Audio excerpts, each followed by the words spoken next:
marquée par les couleurs des victoires de nos héros.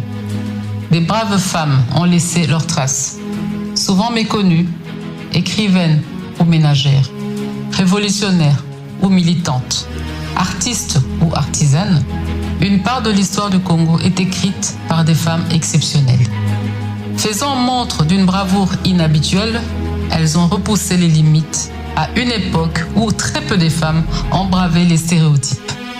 Présentes sur tous les fronts, politiques, sociaux, scientifiques, militaires, culturels ou économiques, conscientes que l'âme du peintre n'est point reconnue par son genre, mais par la grandeur de son œuvre.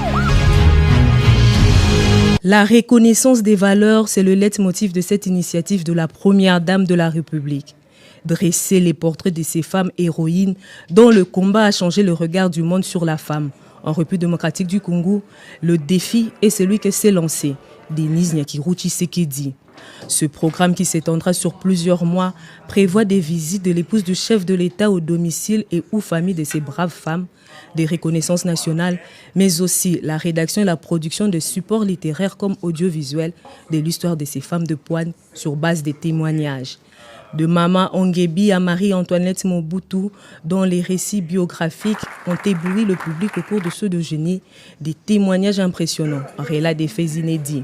Pour donner le ton, 2 d'entre ces femmes ont reçu après visite de la Première Dame des diplômes de mérite national.